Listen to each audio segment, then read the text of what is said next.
आप सभी का स्वागत है नित्यानंद प्रभु कथा के इस सत्र में।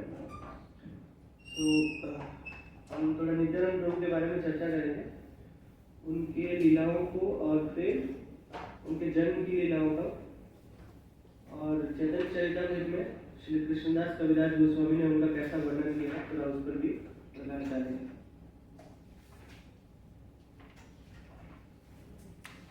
तो चैप्टर 5 जो है आदि लीला, चैप्टर 5 सो नित्यानंद प्रभु के बारे में है पूरा। अभी प्रभु जी जो हम लोग को मतलब क्लास ले रहे हैं वो 4th चैप्टर ही चालू हुआ है, आप लोग को पता है कि नहीं? और ये चैप्टर 5 से एक दो श्लोक हम लेंगे और फिर उस पर डिस्कशन करेंगे।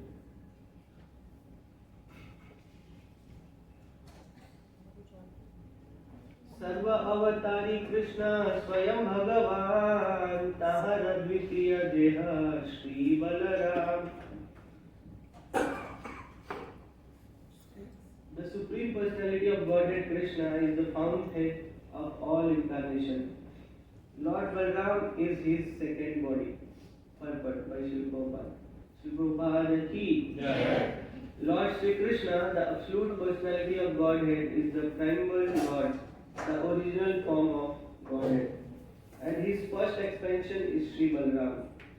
The personality of Godhead can expand himself in innumerable forms.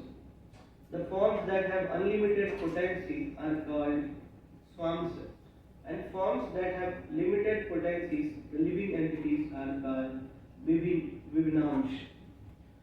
Om Ajnanatimidandasya Jnananjanashalakaya Chakshurunmilitam Jena Tasmai Shri Gurave Namah.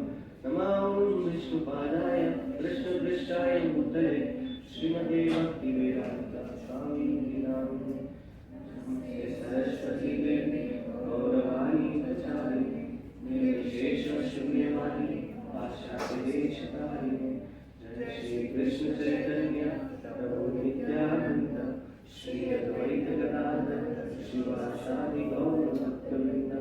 Hare Krishna Krishna Krishna Hare Hare, Hare Rama Rama Rama Hare Hare Krishna। सर्व अवतारी कृष्ण स्वयं भगवान, ताहार द्वितीय देह श्री बलराम। एक स्वरूपे दोहे भिन्न मात्र काया, आद्य काय विहु कृष्ण लीला रसहाय। सही कृष्ण नवदीप श्री कृष्ण चंद्र, सही बलराम संगे श्री। जो भगवान श्री कृष्ण है वही है चैतन्य महाप्रभु, और जो बलराम है सही बलराम संगे श्री नित्यानंद। वही क्या कौन है? नित्यानंद प्रभु के रूप में अवतरित होते हैं मायापुर नवदीप धाम में। सो 500 साल पूर्व ये सब हुआ था, और कलयुग है ना, अलग अलग मनवंतरों में और अलग अलग ब्रह्मा जी के अलग अलग दिन में कई कलयुग आते हैं ना। 1000 चतुर्युग में ब्रह्मा जी का 12 घंटे होते हैं ना, और एक चतुर्युग मतलब सतयुग द्वापर त्रेता कलयुग है ना। और उसमें से हम इतने भाग्यशाली है कि हमारे कलयुग में चैतन्य महाप्रभु है। उसमें मतलब एक बहुत लंबा गणित है उसका, उसके लिए अगर हम तैयार करें तो 10-15 मिनट जाए, पर मैं ऐसे शॉर्टकट में बताता हूँ कि यही ऐसा कलयुग है जिसमें चैतन्य महाप्रभु आए, और चैतन्य महाप्रभु के साथ नित्यानंद प्रभु भी है। और वो जो घटना हुई है वो 500 साल पहले हुई। तो अगर वो गणित के हिसाब से देखेंगे तो लाखों करोड़ों साल बीत चुके हैं, है ना। लेकिन उस लाखों करोड़ों साल में बस 500 साल पहले, जो कि उस बड़े गणित के सामने 500 साल कुछ ज्यादा नहीं है। हमारे लिए तो 50 साल भी ज्यादा है। 50 साल हमको ये नहीं कर सकते, ऑब्जर्व नहीं कर सकते कि 50 साल पहले हमारा देश कैसा था, हमारी संस्कृति सभ्यता कैसी थी, है ना। लेकिन अगर उस गणित के हिसाब से देखें तो 500 साल ज्यादा नहीं है, और 500 साल पहले ही चैतन्य महाप्रभु आए थे, है ना। लेकिन फिर भी उन्होंने हरिनाम संकीर्तन का प्रचार प्रसार किया, है ना, हरे कृष्ण महामंत्र का। लेकिन क्या हुआ, फिर थोड़ा सा उसमें भी विलुप्त जैसे हो गया। फिर षड गोस्वामी के बाद से भक्ति विनोद ठाकुर आए, है ना, और फिर भक्ति सिद्धांत सरस्वती महाराज, और फिर उनके शिष्य हमारे श्रील प्रभुपाद जी, और फिर उन्होंने प्रचार प्रसार किया। और इतना प्रचार प्रसार होने के बाद भी, है ना, फिर भी बहुत सारे लोग गौर निताई को नहीं जानते, है ना। और हम इतने भाग्यशाली हैं कि हम गौर निताई को जानते हैं, नाम सुन रहे हैं, है ना। कृष्णदास कविराज गोस्वामी चैतन्य चरितामृत में मध्य लीला में एक जगह पे कहते हैं कि जिसने नाम सुन लिया गौर निताई का नाम, वो भी अपने भक्ति में 1000 साल आगे बढ़ गया, है ना। हमारा ये जो मनुष्य शरीर है, भगवद गीता में भगवान बताते हैं, भक्ति योग के चैप्टर 12 में बताते हैं, और उसमें ही एक जगह पर्पट पे लिखते हैं श्री प्रभुपाद सॉरी कि हमारा जो मनुष्य शरीर है ना, ऐसे इजीली नहीं मिला हुआ है ना। 10 लाख एक्वेटिक्स मतलब जलीय जीव है, उन 10 लाख जीवों में से स्टार्ट होता है जो आत्मा है, वो डायरेक्ट ऐसे मनुष्य शरीर नहीं मिला। तो जलीय, फिर थलचर, फिर है ना पेड़ पौधे, है ना, और फिर कीट पतंग, और ऐसा कर करके लाखों करोड़ों साल बाद हमें मानव शरीर हो गया, है ना। और मानव शरीर भी डायरेक्ट ऐसे भगवान की भक्ति में नहीं आ गए, है ना। उसमें भी तमोगुण है, रजोगुण है, सतोगुण है ना। और इतना सब बिताने के बाद हमको थोड़ा सा कहीं तो राम का नाम सुनाई दिया, है ना। एक बार राम का नाम सुनाई दिया, कृष्ण का नाम सुनाई दिया, ठीक है, एक बार सुनाई दिया। फिर ऐसे कई जन्म बीत गए, राम का नाम एक बार सुना, 2 बार सुना, फिर 3 बार सुना, है ना। अब फिर ऐसा शरीर मिला कि अब बार बार सुन रहे, बार बार सुन रहे, है ना, है कि नहीं, सुन रहे ना, कीर्तन हो रहा है। प्रभुपाद जी के जितने भी इस्कॉन मंदिर है, जाओ तो पहले कीर्तन ही हो रहा है, उसमें हरे कृष्ण हरे राम, है ना, और नाम ही मंदिर है हरे कृष्ण हरे राम। तो ये भगवान का नाम सुन रहे हैं, जो भी जैसे भी ले रहे हो भगवान का नाम सुन रहे हैं, तो वो अपने भक्ति में आगे वो भगवान के और करीब आते जा रहे हैं। और ये भी नहीं है कि इसी जन्म में हम भगवान के धाम एकदम से पक्का चले जाएंगे, एकदम से जा सकते हैं तीव्र भक्ति करेंगे। लेकिन प्रभुपाद जी एक जगह लिखते हैं कि तीव्र भक्ति करेंगे क्योंकि हम लोग के अंदर क्या है, काम, क्रोध, लोभ, मोह, मद, मत्सर है भरा हुआ, सबके अंदर, हमारे अंदर, आपके अंदर। हम लोग क्या प्रैक्टिस कर रहे हैं, कि ये एक दिन निकलेगा और फिर हम भगवान को समझ सकते हैं। हमारा हृदय जैसे कलुषित हो गया है ना। जैसे मैं अक्सर बोलता हूँ कि क्योंकि मैंने देखा है गाँव में जब भोजन बनता है तवे पे, जब रोटी बनती है तो कैसे चूल्हे पे, लकड़ी के चूल्हे पे बनता है ना, उसमें काली रहती है बहुत, पता है। और उसको कितना भी ये करो ना, उतना ही काला निकलता है उसमें, क्योंकि मैंने देखा है, तो मैं बता सकता हूँ सही से, जितना उसको करो उसमें से काला ही निकलता रहता है। हाथ और पहले क्या है ना, माता जी लोग का हाथ काला ही रहता था, है ना, फटा फटा रहता था। हाँ, अब गैस आया तो फिर वो सही हो गया, मतलब अब वैसे काला होता नहीं। उससे भी ज्यादा, उससे 1 लाख गुना ज्यादा हमारा हृदय काला है, ठीक है। तो वो जो काला जिन्होंने देखा है, मतलब रंग में काला है, इससे काम, क्रोध, लोभ, मोह, मद, मत्सर से, है ना। लेकिन अभी हम बलराम जी के बारे में बात कर रहे हैं, नित्यानंद प्रभु के बारे में, तो उस पर ही थोड़ा ज्यादा फोकस करेंगे। तो नित्यानंद प्रभु है सबसे करुणामयी होता है, सबसे ज्यादा, मतलब चैतन्य महाप्रभु क्या कहते हैं प्रणाम मंत्र में, ओम नमो महावदन्याय। क्या है महावदन्याय, सबसे ज्यादा क्या है, मर्सीफुल है, मोस्ट मर्सीफुल इनकारनेशन, है ना। लेकिन आगे लीला आएगी अभी। एक जगह ऐसा हुआ चैतन्य लीला में कि चैतन्य महाप्रभु ने ऐसे हाथ उठाया और सुदर्शन प्रकट हुआ, महावदन्याय, महावदन्याय क्या बोलते हैं आचार्य लोग, महावदन्याय। लेकिन तुरंत कोई महावदन्याय सुदर्शन निकालेगा, नहीं निकालेगा ना। लेकिन नित्यानंद प्रभु कभी नहीं, उनको भी रोक दिया, सुदर्शन को भी रुकवा दिया, बोले नहीं, हम लोग ये करने नहीं आए। अब देखिए जैसे मैंने बताया बलराम जी है नित्यानंद प्रभु, तो बलराम जी इसके पहले किस रूप में आए थे, लक्ष्मण जी के रूप में, है ना। अब थोड़ा सा रामायण की चर्चा करते हैं। तो लक्ष्मण जी ने क्या क्या किया था, जैसे ही उनको पता चला कि ये कैकेयी ने वनवास दिया है मेरे भाई को, तो बोला कि कैकेयी को भी मारता हूँ, भरत को भी मारता हूँ, भैया वन में मत जाओ। है ना, ये भरत का तो इधर ही संहार कर देता है ना। राम समझाए बुझाए, बोले नहीं नहीं चलो वन में चलते हैं, है ना, ठीक है। पर इतने भगवान के इतने प्रिय, भगवान से कभी दूर नहीं रहते, तो क्या वन में जाने के लिए तैयार हुए, है ना, अपनी पत्नी को भी छोड़ के वन में चले, है ना। फिर वन में गए तो क्या किए, सुपर्णरेखा का नाक कान काट दिए। देखो स्त्री पे हाथ उठाना क्या वर्जित है, लेकिन क्या किए, नाक और कान काट दिए। तो क्रोधित है, बहुत ही क्रोधित है। और फिर उसके बाद भी जब भरत जी लेके आ रहे थे सेना, तो देखे पेड़ पे चढ़ गए, चतुरंगिणी सेना देखे, तो फिर राम जी को आगे बोलते हैं कि नहीं ये मानेगा नहीं, इसको युद्ध करना ही पड़ेगा, है ना। और तुरंत फिर से धनुष और बाण लेके खड़े हो गए, है ना, युद्ध करने के लिए। बहुत ही क्रोधित है उनका स्वभाव, बहुत ही क्रोधित। और उसके बाद से कृष्ण लीला में भी देखते हैं बलराम जी बहुत ही क्रोधित है ना। जो भगवान कृष्ण की जो पत्नी जामवती थी, उनके पुत्र श्याम जो थे, वो एक बार हस्तिनापुर गए थे, क्योंकि दुर्योधन की जो पुत्री थी उसका क्या बोलते हैं, स्वयंवर हो गया था। और फिर लेकिन वहां पे उसको लेके भागने लगे तो उनको पकड़ लिया, है ना। तो बलराम जी बोले ठीक है मैं जाता हूँ, मैं प्रेम से समझा बुझा के लेके आऊंगा, क्योंकि वो लोग हमारे रिश्तेदार हैं, तो रिश्तेदारों से झगड़ा करना ठीक नहीं है, ठीक है। कृष्ण को बोले, कृष्ण भी बोले ठीक है जाओ भैया जाओ।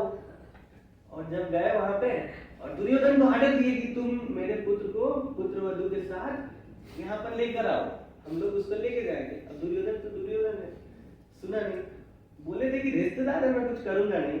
लेकिन जब दुर्योधन सुना नहीं तो निकाले अपना हल और पूरा हस्तिनापुर के बीच में एकदम से ऐसे लगा दिए और खींचने लगे हल से, और पूरा हस्तिनापुर टगमगाने लगा, पूरा सारा राजमहल से गिरने लगा। पितामह भीष्म बोले अरे अरे किससे पंगा ले लिया दुर्योधन है ना। तो ये बलराम जी है, ठीक है। महाभारत में भी हम लोग की कथा सुनते हैं कि कृष्ण को बोले नहीं दुर्योधन मेरा संबंधी और अर्जुन तो मेरा संबंधी है ही, तो मैं किसी के तरफ से युद्ध नहीं करूंगा और मैं तीर्थाटन पे जाऊंगा। और तीर्थाटन पे निकले और मैं भी सारण्य में, वहां पे कथा चल रही थी, भागवत प्रवक्ता बैठ के कथा कह रहे थे, रोमहर्षण सूत, है ना। और जाके खड़ा हुए और वो रोमहर्षण सूत सोचे कि मैं तो व्यास की गद्दी पे हूँ, थोड़ा गर्वित हो गए, अभिमान आ गया उनको, और उन्होंने बलराम जी को प्रणाम नहीं किया। बोले अरे मेरे को प्रणाम नहीं किया। ऐसे एक घास का एक टीका उठाया और उसका हत्या कर दी। बोले कि मैं जा रहा हूँ तीर्थाटन, लेकिन कर दिया। और ऐसे ही कई और लोगों का उन्होंने मतलब हत्या कर दिया, सिर्फ और सिर्फ क्रोध में आके, छोटी सी छोटी बातों के लिए, है ना। हमेशा क्रोधित।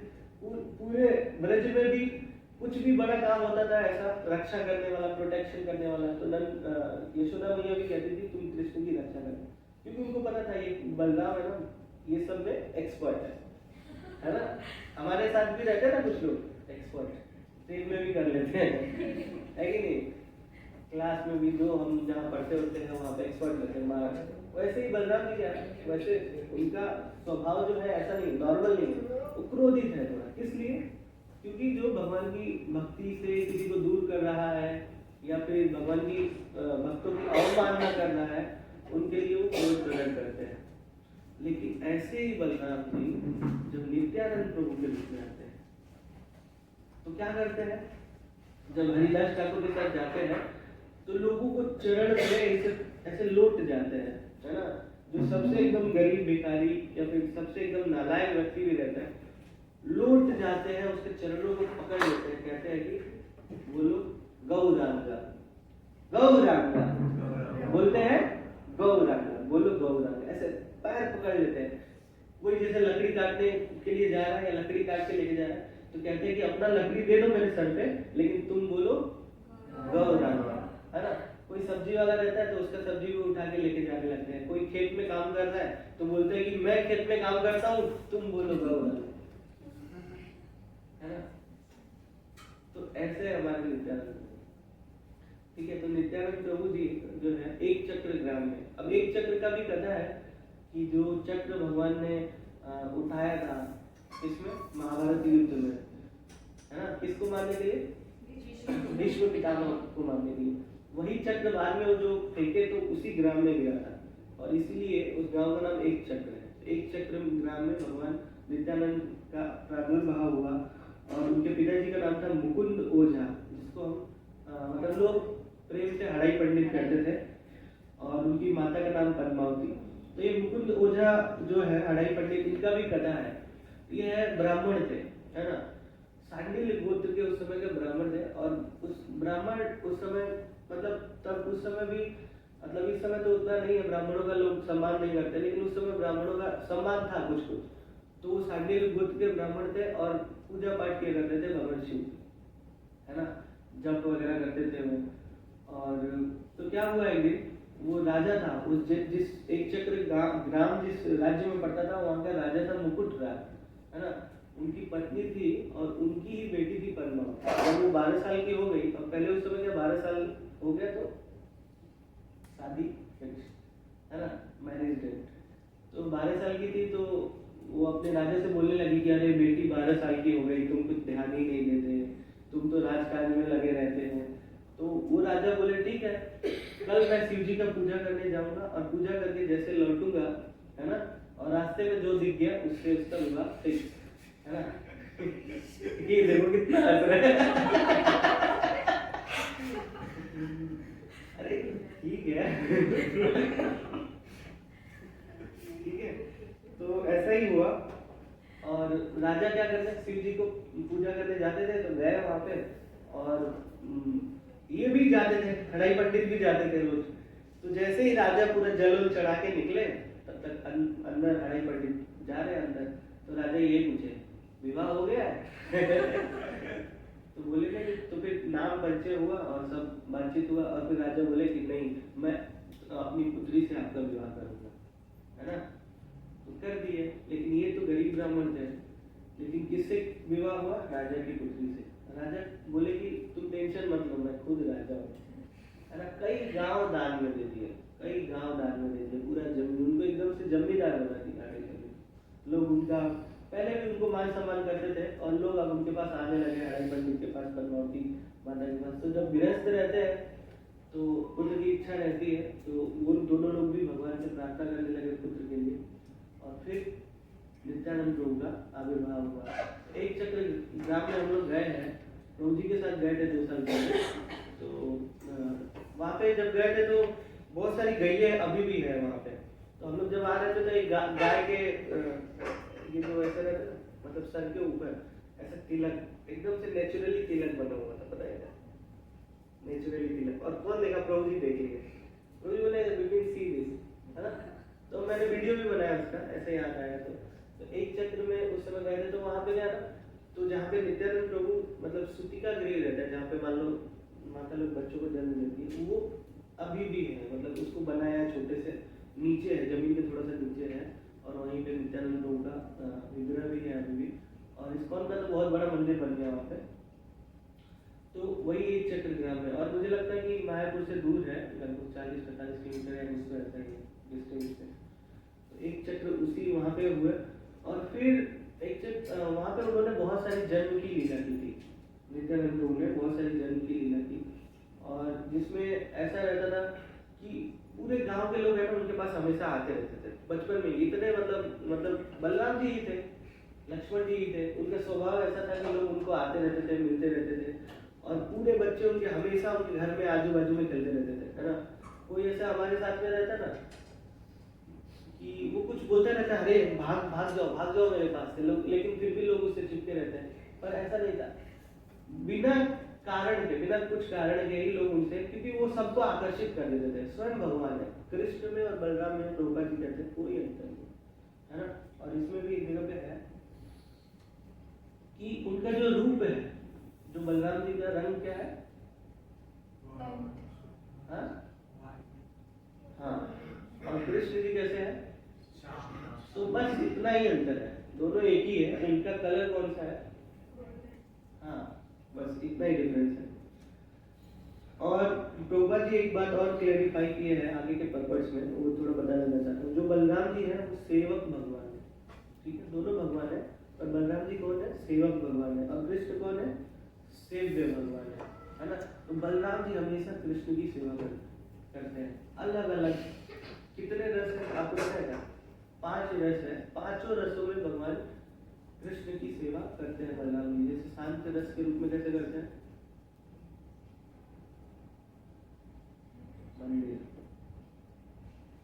मंदिर, मार्बल फ्लोर, एवरीथिंग, सब कुछ क्या है? सब कुछ बलराम जी। है ना। वात्सल्य रस तो पता ही है, बड़े भाई हर जगह। जैसे लक्ष्मण जी के रूप में आए थे तो क्या हुआ, कई बार भगवान ने उनको क्या किया, डांट डपट दिया ना कि यही करो यही करो। लक्ष्मण जी चाहते थे नहीं मुझे ये नहीं करना है, फिर भी क्या करते थे, बोलते थे राम जी नहीं आपको यही करना है। और सबसे ज्यादा विरह कब हुआ, जब उन्होंने मैया सीता को छोड़ने के लिए बोला वाल्मीकि मुनि के आश्रम के पास। तो फिर तब से प्रण ले लिया कि अगले बार आऊंगा तो बड़ा भाई बन के आऊंगा। और बड़ा भाई बन के आए तो भगवान का देख रेख करते थे। मैया यशोदा कहती थी कि जब जा रहे हैं गैया चराने तो इसको देखना कहीं कुछ हो ना जाए, कोई मतलब कुछ भी मतलब किसी प्रकार से कोई कष्ट न पहुंचे। तो बड़े भाई के रूप में वात्सल्य रूप रस में सेवा करते हैं, माधुर्य रस में भी सेवा करते हैं बलराम जी। राधा रानी की जो साथ रहती है सखी बन के, अनंग मंजरी के रूप में भी बलराम जी ही का विस्तार है। तो काफी ये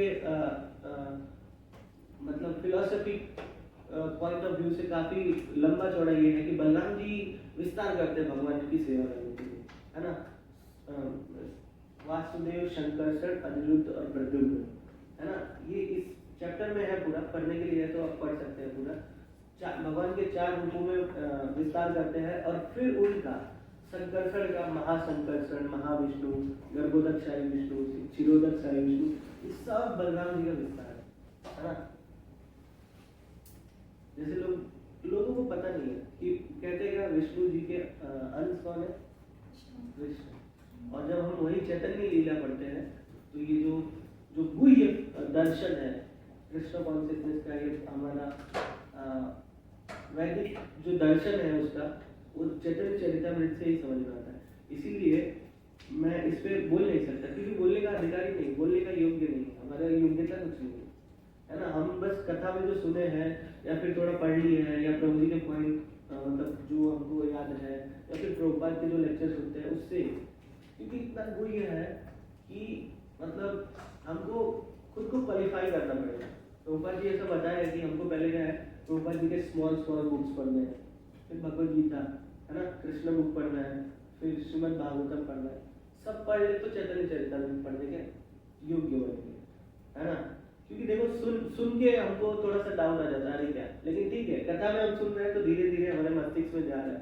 तो अभी हमारा हृदय ये पचाने के योग्य हो गया है कि ठीक है कृष्ण बलराम, फिर उनके 4 और फिर उनसे फिर जितने भी विष्णु के जो स्वरूप है वो सब निकलते हैं, है ना। तो ये गुह्य दर्शन है और इसके लिए हमको चैतन्य चरितामृत सुनना चाहिए, पढ़ना चाहिए, है ना। प्रभुपाद जी कहते हैं PhD है कृष्ण कॉन्शियसनेस, क्या है PhD। और साक्ष्य रस में भी भगवान का सेवा करते हैं, खेल में भगवान के साथ खेलते हैं, वृंदावन में भगवान कृष्ण के साथ खेलते हैं। जैसे कि लंबासुर का जब वध हुआ था तो खेल रहे थे, क्या खेल रहे थे, लुका छुपी, कौन किसको पकड़ेगा, है ना। और जो हारेगा वो पीठ पे बिठाएगा, और इसी में लंबासुर को गायब कर दिया बलराम जी। पर लंबासुर क्या राक्षस था, उसने भेजा था, उसने सोचा कि मैं ना ग्वाल बालू का ही स्वरूप ले लेता हूँ, है ना। अब जैसे मान लो ये क्लास चल रहा है, कभी कभी क्या होता है फर्स्ट टाइम लोग जिनको कुछ नहीं पता है, क्लासेस के बारे में नहीं पता, ग्रुप के बारे में नहीं पता, आके बैठ जाते हैं। खैर उनको तो बेनिफिट मिलता ही है। वैसे ही लंबासुर आ गया था, भगवान तो जान गए कौन है, क्योंकि उनको थोड़े ना मतलब कोई कंफ्यूज कर सकता है कि मैं ग्वाल बन गया। ऐसे ही कुछ सहजिया लोग होते हैं ना, वो हमेशा रोएंगे कृष्ण के, अरे कृष्ण कृष्ण, ऐसे वृंदावन में प्रभुपाद जी ने उसको बहुत ये किया, मतलब विरोध किया एक तरीके से। वैसे हमको नहीं बनना चाहिए और हम भी ऐसा जीवन में करते रहे, कृष्ण कृष्ण, है ना, कुछ सेवा कर, नहीं नहीं मैं कृष्ण कृष्ण के साथ ही अभी दर्शन तो किया, अरे मैं कथा ही सुन रहा था, भजन ही सुन रहा था, लेकिन सेवा करने के नाम पे नहीं सुनूंगी, है ना। तो ये सहजिया के जैसे हो जाता है ना, हम आर्टिफिशियल मैनिफेस्ट नहीं कर सकते इसको, भगवान के प्रेम को, है ना।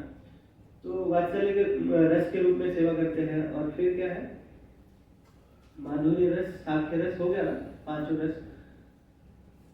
और फिर नित्यानंद प्रभु है ना, जब थोड़ा बड़े हुए तो लीलाएं करने लगे, तो उस लीलाओं में क्या करते थे, भगवान के जो पहले की लीलाएं हैं, जैसे कि राम जी का जीवन में जो लीला है उसका, या फिर कृष्ण लीला, इसका मंचन करते थे, अभिनय करते थे, है ना, एक्टिंग करते थे। तो उसमें एक बहुत प्रसिद्ध लीला है, जब लक्ष्मण जी को शक्ति मार डाला था। किसने मारा था? इंद्रजीत ने ना। इंद्रजीत ने जब शक्ति मारा, लक्ष्मण मूर्छित हो गए। तो एक दिन क्या हुआ, बच्चों के साथ बोले कि ये वाला अभिनय करना है अपने को, सबको फिट कर दिए, तू इंद्रजीत, तू रावण, तू राम, है ना, सबको बना दिए। और हमेशा जब कुछ भी लीला होता था तो अपने को लक्ष्मण जी बनते थे, नहीं तो बलराम बनते थे, है ना। और ऐसे ऐसे गांव वालों को भी सब पता चल गया था कि ये बलराम जी ही है ना। ऐसा कुछ ना कुछ ऐसा कर देते थे कि उनको लगता था। और जहाँ पे भगवान नित्यानंद स्वयं आए हैं तो वो लोग भक्त तो होंगे है कि नहीं? बिना जहाँ वो स्वयं साक्षात भगवान आ गए तो सब भक्त बन ही जाएंगे, है कि नहीं? तो सब लोग भक्ति थे मुस्लिम, और उन लोग के साथ वो लीला करते थे। तो एक दिन क्या हुआ, लीला चल रहा था और नित्यानंद प्रभु अब उनको शक्ति बाण लगने वाला है ना, और बता दिए थे कि शक्ति बाण लगेगा, मैं मूर्छित हो जाऊंगा, फिर हनुमान जी जाएंगे, संजीवनी लेके आएंगे, मुझे सुनाएंगे, फिर मैं जगूंगा, है ना। अब जब शक्ति बाण लगा इनको, तो ये क्या था, एक एक्टर तो थे ही, डायरेक्टर भी यही थे। अब क्या डायरेक्टर हर जगह बताता रहता है ना, ये करो ये करो। अब इस एक्टिंग में सही में सोचने वाला बात है, बहुत सारा लीला किए भगवान के अंदर, पर इसी ये लीला क्यों फेमस हो गई? क्योंकि एक्टिंग और डायरेक्टिंग दोनों वही कर रहे थे ना, डायरेक्शन भी वही दे रहे थे। अब उनको ये शक्तिमान लग गया, शक्तिमान लग गया। तो अब कौन बताए? हनुमान दौड़ो, संजीवनी लेके आओ, कोई बताने वाला था नहीं। तो बच्चे सोचे कि अब उठेंगे तो बताएंगे। उठे ही नहीं। अब तो सब पकड़ के रोने लगे उनको। पकड़ के रोने लगा, अरे मतलब तो रोने लगे, सब रोने लगे। अब धीरे धीरे गांव में पहुंच गया, क्योंकि गांव से थोड़ा ही दूर पे हो रहा था ये लीला। गांव वाले लोग पहुंच गए, गांव वाले भी आकार मच गया पूरा, है ना। खड़ाई पंडित भी आ गए, पद्मावती माता भी आ गई, सब लोग आ गए, है ना। सब चारों तरफ से एकदम छाती पीट पीट के लोग रोने लगे, है ना। लेकिन गांव में बुजुर्ग ब्राह्मण के बाद में वो आए, बोले क्या ये तो रोज ही ऐसा ही करते हैं लीला, आज क्या हो गया? ठीक है, काफी खोज खबर की, सारे जो बच्चा पार्टी थे उनको साइड में बुलाया, बोले कि क्या हुआ? तो बच्चा पार्टी ने बोला कि ऐसा ऐसा था। एक्चुअली वो लोग भी सब भगवान के पार्षद थे, भगवान की लीला के ही थे, जो भी उनके साथ थे। सोचो जरा कि एक बार जो नित्यानंद प्रभु को जानता है वो भक्ति में आगे बढ़ने लगता है ना। हमको प्रार्थना करना चाहिए हमेशा नित्यानंद प्रभु। तो वो बच्चे जो उनके साथ अभिनय कर रहे थे वो भी तो भगवान के पार्षद ही रहे होंगे, है ना। और पहले ही मतलब चैप्टर 1 में एक जगह बताते हैं कि चैतन्य महाप्रभु अपने संगी गणों के साथ आते हैं। तो संगी गण कौन है? कृष्ण के कौन है? ग्वाल वाल सखा ही है, यही तो है संगी गण। तो वो लोग भी क्या है, सब भगवान के भक्त है, बच्चे लोग भी। उनको तो अच्छा पढ़ाई करते हैं, डेली क्लासेस जाते हैं टाइम से। जो भी स्कूल ने बोल दिया ना कि नीचे लाल ऊपर व्हाइट पहन के आओ, मंगल बुध को ये, बृहस्पति शुक्र को ये, तो वही पहन के जाते बराबर टाइम पे, है ना, क्योंकि फाइन लग जाता है। और एक बार हमने बता दिया कि आपको वैष्णव तिलक लगाना है तो आपको अच्छा नहीं लगता, आप बोलते हो नहीं ये नहीं हो पाया, वो नहीं हो पाया। मतलब क्या है? मतलब हम भक्ति में सीरियस नहीं है, है ना। ये तो कृपा है कि हम इतना कुछ फाइन नहीं लगा रहे आपके ऊपर, है ना। पर हमको जो छोटी छोटी चीजें हैं वो फॉलो करना पड़ेगा। अगर आपको बोल दिया गया कि थोड़ा सेवा है तो आप ध्यान दीजिए, सीरियस लीजिए इसको कि ये सेवा आपको राधा रानी डायरेक्ट दे रही है ना। अब वो आपको आके, आप अभी बाहर के लोग बोलते हैं ना, कौन सा संगीत आएगा कि नाच किस मोड़ पे नारायण मिल जाएगा, है ना, ऐसा है ना, पता नहीं। हाँ, कुछ तो चल रहा है ना, मिल जाएगा। अरे मिल रहे हैं हर मोड़ पे, लेकिन तुम गा रहे हो, मिल रहे हो, उनको नहीं देख रहे हो। तो यहाँ पे आ रहे हो, कुछ सेवा मिल रहा है, कुछ कोई भक्त कुछ कह रहे हैं, तो आप लोग उसको सीरियसली लीजिए। तो ही हम भक्ति में वो छोटा छोटा जो टास्क है ना, वो जो सेवा है वो हमको भक्ति में लेके आगे जाएगा, और वही नित्यानंद प्रभु का एक्सपेंशन भी है। तो एक वो लीला था, और दूसरा जो नित्यानंद प्रभु का सबसे फेमस लीला है, आप सभी जानते हैं, जगाई मदाई, है ना। नित्यानंद प्रभु को चैतन्य महाप्रभु ने आदेश दिया कि आप प्रचार करिए, है ना। नित्यानंद प्रभु चैतन्य महाप्रभु से एज में 12-13 साल बड़े हैं, ठीक है। फिर भी वो पहले जब सब लेके गए तो फिर आई थिंक नासिक में ही उनका जो भेंट है महावीरेंद्र पुरी पाठ से हुआ था। और फिर वहीं से दीक्षा मिला।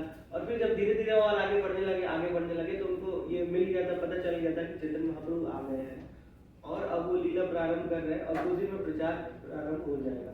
तो उसके पहले ही नित्यानंद प्रभु आगे एक जो श्रीवास पंडित है वो मायापुर में नवदीप में उनके घर को श्रीवास आनंद बोलते हैं, अभी भी है वो। तो श्रीवास पंडित के घर पे आके रुक गए थे और उन्हीं के घर पे अवधूत के रूप में रहते थे। कोई उनको समझ नहीं पाता था कि कौन है। अवधूत कैसे रहते हैं, अभी नागा बाबा के जैसे ही समझ लो आप लोग, है ना, देख रहे हो ना नागा बाबा लोग वायरल हो गया, वैसे ही समझ लो। लेकिन बहुत भारी शरीर था, है ना, और पूरा मतलब एकदम से कोई मतलब सामने जल्दी उनके पास आता नहीं था। और श्रीवास के घर आके रुके थे और चैतन्य महाप्रभु ने फिर उनको खोजा कि उनको पता ही था और जाके श्रीवास पंडित के घर रुक गए। और ऐसा होता था कि श्रीवास पंडित के घर जब उनको पता चल गया था तो उन्मत्त हो गए थे कृष्ण प्रेम में, गौर प्रेम में, है ना। कई दिन रात बोलते थे गौर हरि गौर हरि गौरांगा गौरांगा, रात भर चिल्लाते रहते थे, है ना, ऐसे ही चिल्लाते रहते, खूब तेज गौरांगा। ये गौरांगा जो हम लोग बोलते हैं ना तेज, वो नित्यानंद प्रभु ही बोलते थे गौरांगा गौरांगा, मतलब इतना तेज बोलते थे घर का छोड़ो आजू बाजू पड़ोस के लोग भी सो नहीं पाते थे। लेकिन श्रीवास पंडित भगवान के एकदम भक्त थे, वो बोलते थे ठीक है मेरा नित्यानंद मेरे घर में ही रहेगा, जाएगा नहीं। चैतन्य महाप्रभु बाद में आते बोले कि अरे तुमको बहुत परेशानी हो रही होगी और तुम इसको फेंक दो बाहर, है ये तुम्हारे घर में स्त्री लोग हैं और ये बिना कपड़े के ही रहता है ना।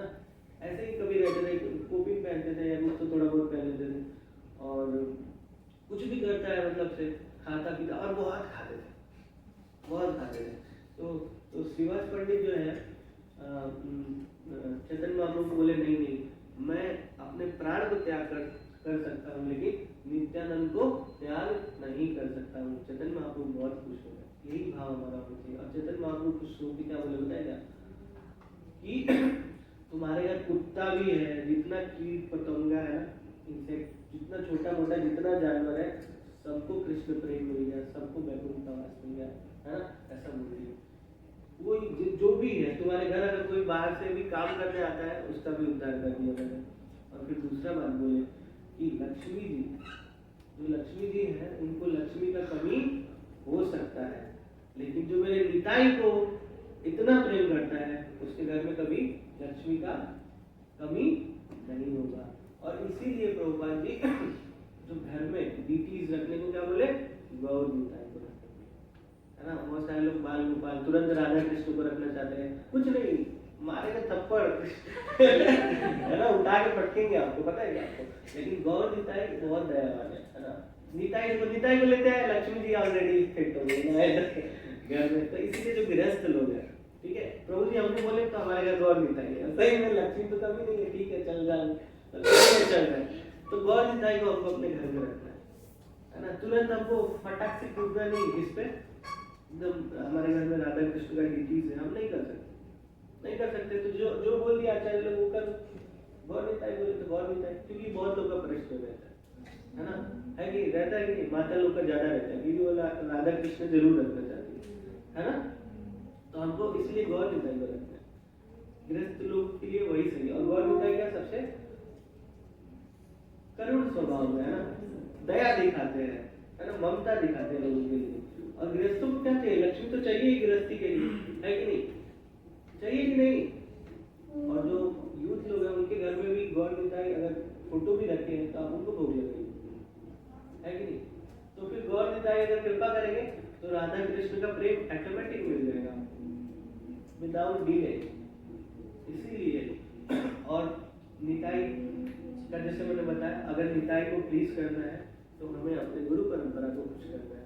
हमको जो भी सेवा मिल गया उसको सीरियसली लेना है। हमको ये नहीं सोचना कि अरे थोड़ा सा इधर उधर जैसे मैंने बताया कर लूँ, या फिर चलो छोड़ो ये क्या ऐसे ही मैसेज तो आता ही रहता है, या तो ये माता जी ऐसे ही बोलती रहती है, इनका तो यही काम ही है तो इनका नहीं सुनना है। या फिर कॉल आया मुझे मंदिर आने के लिए तो क्या करना है, इस संडे को नहीं जाता हूँ, इस संडे को थोड़ा बीच पे घूम लेता हूँ इस बार, और फिर प्रसादन के टाइम पे आ जाऊंगा, प्रसाद तो मिलेगा ही, और फिर घर चला जाऊंगा और थोड़ा इस बार नहीं सुनता हूँ।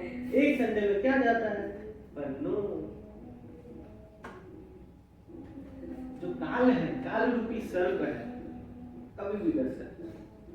काल रूपी सर्प कभी भी लेके जा सकता है। जो यमराज है वो छुट्टी पे नहीं है, वो तो कभी छुट्टी पे नहीं जाते। और उनका जो दूत लोग भी है वो छुट्टी पे नहीं जाते, है ना। कुछ लोग कंठी है, कंठी को भी सीरियसली नहीं पहनते, है ना। कंठी पहन लेते हैं, सोचते हैं कि थोड़ा चलो ठीक है आज बड़ा पाव मार लेते हैं मेरे स्टेशन पे, है ना। We have to be very very serious. बाहर का नो खाना, ठीक है। अभी हिज होलीनेस कभी चंद स्वामी महाराज आए, वो बोल रहे थे उस लास्ट क्लासेस में भी बताया था हाँ बताया था ना कि वो बोल रहे हैं कि बाहर लोग खा रहे हैं और मुस्लिम्स बना रहे हैं मोस्टली, और उसी में हाँ, और हम क्या और पार्सल में खा रहे हैं। वेरी नाइस कमेंट भी डाल रहे हैं, अच्छा क्या खा रहे हैं वो। तो बाहर खाना ही नहीं है, बाहर खा रहे हो मतलब भक्ति छोड़ो, नॉर्मल मनुष्य भी नहीं हो। वैसे भी हम मनुष्य नहीं है। मनुष्य बनने के लिए तो प्रभुपाद जी ने क्या दिया, 4 नियम। 4 नियम क्या क्या है? No gambling, no meat eating, no intoxication और नो इलिसिट रिलेशनशिप, है ना। पर ये सब हम फॉलो कर पा रहे क्या चारों, है ना। काम वासना तो मन में भी होता है, मतलब आपसे नहीं होता है ना। और चाय कॉफी, और ट्रेन में चल रहे अभी तो मैं ये सोच रहा था कि मैं जब ऑफिस जाता हूँ तो क्या एक जोन रहता है ना जिसमें मारते रहते हैं स्मोकिंग वाले, है कि नहीं। तो उसमें कभी कभार तो हम जाते ही हैं, कभी कभार तो हमारे अंदर जा ही रहा है कि नहीं। और फिर बाहर खाना तो हो ही है, और फिर भी हाँ एक और चीज़ है जो हम घर में ही बना रहे हैं, फिर भी मसाले जो है बाहर से ही ले जा रहे हैं।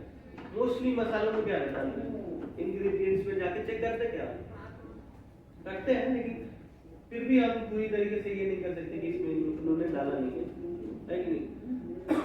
जैसे प्रभु जी बता रहे थे कि प्रभु जी अपने मतलब फॉरेन में जब जाते हैं तो वहाँ पे ये बिलीव करना बहुत मुश्किल है ना कि कोई पैकेट का कुछ भी है और उसमें नॉनवेज नहीं है। इवन दो उन्होंने लिखा है this is not this is vegetarian, तो भी बिलीव करना मुश्किल है। और धीरे धीरे बाद में ऐसा हो रहा है ना, है कि नहीं। अभी जैन रेस्टोरेंट में कोई जाके खा रहा है, ठीक है, तो वो लोग तो जैन है फिर भी इतना चेक कर रहे हैं कि मसालों के पैकेट में इंग्रेडिएंट्स में जो है अनियन गार्लिक नहीं है, इतना कर रहे क्या एक्सपर्ट की नहीं कर रहे हैं। पर हमको धीरे धीरे सीरियस होकर यही सब देखना पड़ेगा, क्योंकि जैसे हम आहार लेंगे वैसे ही हमारा बुद्धि होगा, है ना। तो इसीलिए हम डेविएट हो रहे हैं। और फिर दूसरा डेविएशन का जो हमारा सबसे बड़ा कारण है वो मोबाइल फोन ही है। वो सबका ही, हमारा भी, आपका भी, सबका भी। क्योंकि अभी हमारे लेक्चर्स जो होते हैं, जो अपलोड होते हैं, वो इतने अच्छी क्वालिटी के तो होते नहीं कि हम उसको बाद में भी सुने और फिर देखें क्या हो रहा है, राइट, है ना। तो हम उस समय बाहर का कुछ देख रहे होते हैं, सोचते हैं कि ठीक है थोड़ा ये भी देख लेते हैं, क्या पता इस रास्ते से मिलेंगे, क्या होगा, नहीं मिलेंगे। स्पिरिचुअल लाइफ वेरी सीरियस है, कभी नहीं मिल पाएगा आपको। ऐसे उल्टा पुल्टा चलते रहोगे। आप सोचोगे ठीक है अभी क्लास ले लिया, अभी जब कर लिया चलो मोबाइल चलाते हैं, एक क्लास हो गया चलो थोड़ा बाहर वाला गाना सुन लेते हैं, गाना सुनते सुनते चलते हैं। नहीं, every moment every time death can come, है ना। अंतकाले च मामलेव सूरमुक्ता कलेवरम जब प्रयाति समझाओ व्याधि रास्ते संशय, है ना। तो फिर कैसे हम हमेशा भगवान के बारे में सोच सकते हैं, हम कैसे जुड़ सकते हैं जब हम chatting is okay very nice, but अगर हम सेवा करें, कोई सिंसियरली सेवा ले ले, कोई सिंसियरली सेवा ले ले और सोचते रहे कि अब इस सेवा के लिए क्या करना है। जैसे मैंने बताया कि पढ़ने जाते हैं तो स्कूल के बारे में जो जो नियम है फॉलो करते हैं, जॉब का बराबर से फॉलो करते हैं, वैसे ही भक्ति का भी एक सेवा अगर ले ले और उसी डेडिकेशन से करें। जैसे हम स्कूल में पढ़ने के लिए जाते हैं, जब जॉब के लिए कंपनी के लिए काम करते हैं, उसी डेडिकेशन से अगर भक्ति का भी वो सेवा करें तो कृष्ण हमें एकदम इजीली प्राप्त हो सकता है। ये मेरा रियलाइजेशन भी और क्लासेस में मैंने बहुत बार सुना भी, है ना। क्योंकि अंतकालीन समावेश नहीं हो पाएगा, आप भले श्लोक जान गए पर हो पाएगा क्या। अभी कोई एक झापड़ मारेगा आपको एकदम से भन्न से, तो कृष्ण क्या कुछ भी बोल जाएगा आपको। हाँ प्रैक्टिकल है। बहुत सीनियर डिवोटी बता रहे थे कोविड में, क्योंकि उनको जब कोविड हुआ and he is very very senior, तो बोल रहे थे कि दिन में एक बार भी कृष्ण मन में नहीं आ रहे, एक बार भी नहीं आ रहे थे। ऊपर से भले सोचा था कृष्ण या कुछ तो ऐसा कि थोड़ा देख लूं या कोई बोलता था, पर मन में एक बार भी नहीं आते थे। बहुत सीनियरिटी प्रैक्टिस करें 40-45 साल से। तो हम अगर सेवा करेंगे तो ये बहुत इजी हो सकता है, अगर वो सेवा ले लें हम, ठीक है, जो भी सेवा आपको मिल रहा है, फॉलोअप का सेवा मिल रहा है या फिर जो भी क्लास सेटअप का सेवा हो गया, प्रसाद बांटने का सेवा हो गया, अभी हम लोग ने कैसे बुक डिस्ट्रीब्यूशन भी किया, जो भी छोटा मोटा सेवा है। और सबसे बड़ा सेवा ये है, देखो हम मंदिर के पास रहते हैं, जो लोग भी है 2-4 लोग, तो कितने लोगों से कांटेक्ट होगा या फिर फोन करके कितने लोगों को बुला सकते हैं। पर आप लोग बाहर जाते हो, आप लोग ना एकदम बम के फूट जाओगे, अपने घर वाले लोगों को लेके आओगे तो ही तो आप भक्ति में आगे खुद बढ़ोगे। जब वो लोग आपसे पूछेंगे अरे ये जप करके क्या पागलों के जैसे एक ही मंत्र क्यों जप कर रहा है बार बार, जब आप उनको उत्तर दोगे तो आपके अंदर कन्विक्शन आएगा, है ना। इसीलिए प्रीचिंग भी करना है, प्रीचिंग इज द एसेंस, आपको आज कल करना ही है, that is the essence of our meaning, है ना। भजनानंदी हम नहीं हो सकते। अगर कोई सोचे कि मैं वृंदावन जा रहा हूँ प्रभु जी और मैं जाके वहीं सेटल होने वाला हूँ और वहां पे जाके आप बड़ा सा एलसीडी लगाओगे और उसमें एक मुंबई का पिक्चर चला के देखोगे जी, है ना, कुछ अर्थ उसका निकलेगा नहीं। हमको यहीं पे, क्योंकि भगवान के अरेंजमेंट से हमको ये एसोसिएशन मिला है, हमारे अरेंजमेंट से नहीं मिला है। किसके अरेंजमेंट से मिला है? भगवान के अरेंजमेंट से मिला है। उन्होंने कृपा किया हुआ है, कृष्ण ने कृपा किया तो गुरु को भेजा। अभी गुरु का सेवा से हम कृष्ण को प्राप्त कर सकते हैं।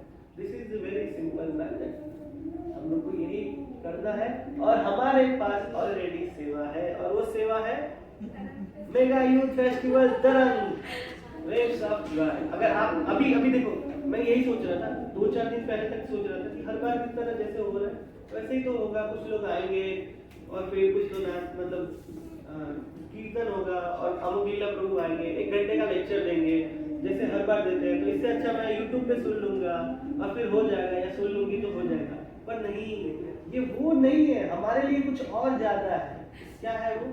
सेवा का अपॉर्चुनिटी है ना। हम किसी को जोड़ सकते हैं, हम किसी को जोड़ सकते हैं।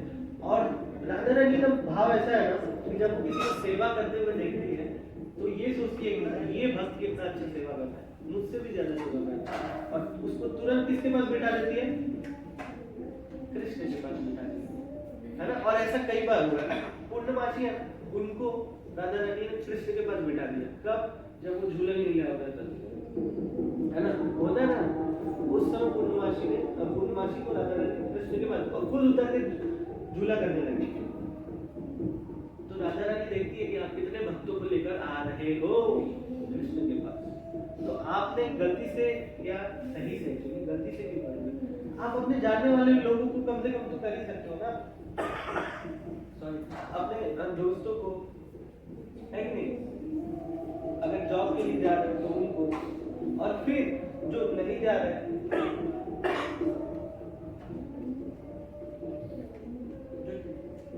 जो 30 के ओवर एज के हैं वो सेवा के लिए आइए। आप 30 के जो एज के ओवर लोग हैं वो बच्चों को बोलेंगे तो वो लोग आएंगे, उनको रिक्वेस्ट करिए।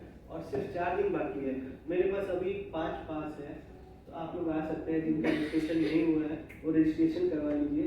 और भक्ति का यही सॉल्यूशन है, मैंने इतने देर से यही सोचा कि जो भी सेवा है, छोटा है बड़ा है, हमको पता नहीं क्या है, बाहर से लग सकता है कि अरे ये तो काफी मतलब भौतिक ही लगेगा, कुछ लगेगा अरे ये तो क्या नॉर्मल बाहर के जैसे लोग पास बांटते हैं या फिर लेते हैं, ऐसा ही है। पर ऐसा हमारे लिए नहीं, हमारे लिए भगवान सेवा भेज रहे हैं। कलयुग में ऐसा ही सेवा उपलब्ध है। कलयुग में वन है ही नहीं, वृंदावन में वन है क्या? अभी बचा है क्या? लगातार पेड़ काटे जा रहे हैं, है ना। एक और रियलाइजेशन बताओ, वृंदावन में जाओगे तो इतने होर्डिंग पोस्टर अभी लगाए हैं, आप राधा कृष्ण को किधर देखोगे? उसमें तो है ना सारे इधर होर्डिंग पोस्टर, इधर वाले लोग उधर दिखते हैं ज्यादा, है कि नहीं। जो अभी वृंदावन हो गया है 1-2 साल में, आप लोग ने देखा ना कितने लोग वृंदावन गए हैं। बहुत सारे लोग नहीं भी गए, जो नहीं गए उनको तो जाना चाहिए। लेकिन वृंदावन क्या है? भगवान का धाम है। हम वृंदावन में भगवान स्वयं प्रकट हुए थे, उन्होंने लीलाएं की है। वहाँ का जो रज है वो भगवान के चरणों से लगा हुआ था। आज भी हम भगवान के चरणों का रस ले सकते हैं वहाँ वृंदावन में उपस्थित है ना। तो जो ये वृंदावन है वो जो असली गोलोक वृंदावन है उससे अभिन्न है और कुछ कुछ मामलों में उससे भी ज्यादा प्रभावशाली है, क्योंकि जो गोलोक वृंदावन में वहाँ भगवान जन्म का लीला नहीं करते, वहाँ नूतन नित्य नवीन भगवान 16 साल के बाद, और यहाँ पे भगवान जन्म लीला करते हैं, बाल लीला, किशोर लीला करते हैं। तो ये जो वृंदावन है काफी महत्वपूर्ण है, एक बार तो जाना ही चाहिए। लेकिन हमारे लिए जो ये वृंदावन है, क्योंकि प्रभुपाद जी ने जो भी टेम्पल्स बनाए, देखो हमेशा नित्य यहाँ पे क्या राधा कृष्ण का ही चर्चा हो रहा है, तो ये भी क्या है, ये भी वृंदावन से अभिन्न है ना। जहाँ जहाँ प्रभुपाद ने मंदिर बनाया बोले there is no difference between Vaikuntha and my temples. और देखो यहाँ पे सच में लोग बाहरी लोग आते हैं ना, समय ओवर हो रहा है, तो बोलते हैं कि अरे यहाँ पे आके बहुत शांति मिलती है, उनको कुछ पता नहीं फिर भी बोलते हैं शांति मिलती है। क्यों? क्योंकि वैकुंठा का मतलब क्या होता है, देयर इज नो कुंठा, there is no anxiety, and that's why they feel safe and peaceful here, है ना। तो आप सभी के लिए एक बहुत अच्छा अपॉर्चुनिटी है कि आपके कर्म के लिए सबका रजिस्ट्रेशन करिए। इसमें अमोघ लीला प्रभु जी आ रहे हैं और जीकेडी प्रभु आ रहे हैं, गोविंद कृष्णदास प्रभु, वो बहुत बड़े कीर्तनीय है, तो उनका भी कीर्तन सुनने हमें मिलेगा और अमोघ लीला प्रभु जी का हमें मार्गदर्शन प्राप्त होगा। और अगर कोई अननोन पर्सन पहली बार आएगा तो जरूर भक्ति में आगे बढ़ जाएगा, जुड़ जाएगा, तो ये सेवा तो हमें करना ही चाहिए। और फिर हम तब देखिए आप अपने आप कैसे भक्ति में आगे बढ़ते हो, तब आप देखो वो आपने किसी दूसरे को जोड़ दिया भगवान से, और फिर देखो आप कैसे आगे बढ़े। That is the process. Hare Krishna.